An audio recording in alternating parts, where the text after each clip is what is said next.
चंदनपुर नाम के गांव में चंपा नाम की एक औरत रहती थी। पति, 2 बच्चे और एक बेटी, ऐसा उनका पूरा परिवार था। उसका पति श्रीधर पोस्ट ऑफिस में जॉब करता था। उसकी कमाई से ही घर चलता था। चंपा ने अपने घर के सामने एक छोटी सी दुकान खोल के रखी थी। उससे उसे जो भी मुनाफा होता वो अपनी बेटी की शादी के लिए जमा करके रखती। ऐसे ही बहुत दिन बीत जाते हैं। अब बच्चे भी बड़े हो जाते हैं। बड़ा बेटा अशोक डॉक्टर और छोटा बेटा रवि वकील बन जाता है और दोनों अपनी ट्रेनिंग पूरी करने लगते हैं। एक दिन उनकी बहन ज्योति के लिए एक अच्छा रिश्ता आता है और ज्योति की शादी पड़ोस के गांव के सरपंच जी के बेटे से हो जाती है। ज्योति बहुत ही कामचोर और गुस्सा करने वाली होती है। इसी कारण उसके ससुराल से उसे निकाल दिया जाता है। वो अपने पति को लेकर अपने मायके रहने आती है। अब चंपा का जमाई दुकान चलाता है और चंपा और ज्योति आराम से वहाँ रहती है। अरे ज्योति, जरा अपने कामचोर पति को कुछ काम करना क्यों नहीं सिखाती हो? कुछ काम का नहीं है वो। अरे हाँ माँ, उनके पिताजी ने तो उन्हें ही घर से निकाल दिया और हमारे माथे मर दिया। जाने दो, पति है। माँ और बेटी इसी तरह तानेबाजी करती रहती। अब बड़े बेटे अशोक की शादी उन्हीं के गांव के एक लड़की से करा दी गई, लेकिन उस लड़की से भी चंपा बहुत काम करवाती और वो बेचारी सासू माँ का आदर करके सब काम चुपचाप करती थी। एक दिन वो काम करके थक गई और एक जगह पर बैठ गई। ए कामचोर कमला, इतना सारा काम पड़ा है घर में, क्या वो तुम्हारा बाप आके करेगा? चलो उठ, काम कर। हाँ हाँ माँ जी, करती हूँ। ऐसा कह के कमला अपने काम पर लग जाती है और सारा काम खत्म कर देती है। चंपा अपने बेटे अशोक से घर आने के बाद चुगलियाँ किया करती थी। अशोक घर आकर कमला को बहुत भला बुरा कहता और कभी कभी तो उस पर हाथ भी उठाया करता था। ये सब रवि देखा करता था और रवि को बहुत बुरा लगता था। अशोक मारने आता तो रवि बीच में पड़ जाता और माँ बाप को डांटता था और वही झगड़ा खत्म हो जाता था। ऐसा बहुत दिन चलता रहा। रवि को रंजना नाम की एक लड़की बहुत पसंद थी, जो कि एक न्यूज रिपोर्टर थी। क्या तुम मुझसे शादी करोगी? मुझे तुम बहुत पसंद हो। हाँ, मगर रवि, तुम्हारे घर में तुम्हारी माँ का बर्ताव मुझे बिल्कुल पसंद नहीं है, इसीलिए पहले तुम इसका कोई हल निकालो। अरे रंजना, मैं हूँ ना तुम्हारे साथ, तुम्हें टेंशन की क्या बात है? मगर रवि, तुम भी अगर मुझे मारने पीटने लगे तो मैं तुम्हें कोर्ट में खींचूंगी। अरे हाँ बिल्कुल, वो तो तुम्हारा अधिकार है। अगले दिन रवि अपने घर में रंजना के बारे में बताता है। रवि की माँ चंपा उसे साफ मना कर देती है। रवि, तुम्हें कुछ समझ आता है या नहीं? अपनी बिरादरी की लड़की से शादी करो बेटा। इस घर में ये आखिरी शादी है और मेरे भी कुछ अरमान है बेटा। अजय, आप कुछ कहते क्यों नहीं? हाँ बेटा, तुम्हारी माँ सही कह रही है, तुम इसकी बात मान जाओ बेटा। नहीं पापा, मैं शादी करूंगा तो सिर्फ रंजना से, वरना मैं शादी नहीं करूंगा। सब चुप हो जाते हैं। अगले दिन रवि मंदिर से शादी करके घर आता है।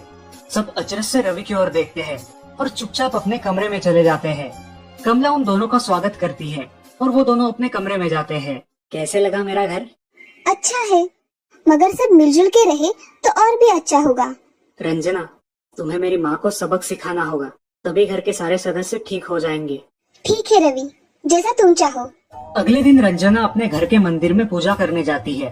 तभी रुको, मेरे भगवान के मंदिर में तुम मत आओ, जाओ यहाँ से। ये कहकर सास रंजना को वहाँ से भगा देती है और घर के किसी भी काम को करने से मना कर देती है। तब क्या माँ जी, आज से मैं इस घर की बहू हूँ।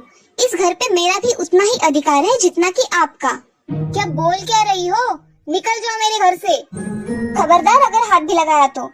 पता है ना, मैं न्यूज रिपोर्टर हूँ। रातों रात खबर छाप दूंगी और कोर्ट के चक्कर लगेंगे वो अलग, समझिए आप? सास चुपचाप देखने लगी और उसकी बेटी और ससुर भी देखते ही रह गए। रंजना ने कमला से कहा, दीदी, मुझे आपसे काम है, आप मेरे कमरे में आइए। और हाँ, आज से खाना ज्योति दीदी आप बनाएंगी। अरे माँ, तुम कुछ बोल क्यों नहीं रही हो? ये मुझे काम करने को बोल रही है। अजय, सुनते हो? चलो मेरी मदद करो। हाँ आता हूँ। ज्योति किचन का काम करने चली गई और सास बाहर का काम करने लगी। रंजना कमला को लेकर अपने कमरे में गई और उससे कहा, कमला दीदी, आप कुछ कहती क्यों नहीं? आप चुपचाप सह लेती हो, उसका ये नतीजा है। अब देखो दीदी कैसे काम कर रही है। आप कुछ काम करती थी क्या शादी के पहले? नहीं रंजना, मगर अब घर से ही अपना खुद का कुछ व्यवसाय शुरू करने का सोच रही हूँ।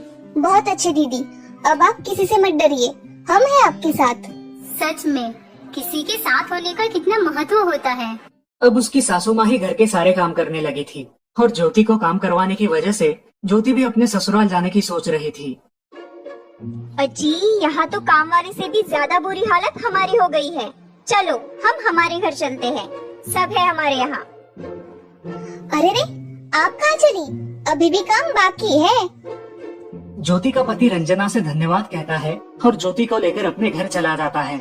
अब सासू माँ एक दिन पूरा काम करके इतना थक जाती है कि उसके बदन में बहुत दर्द होने लगता है।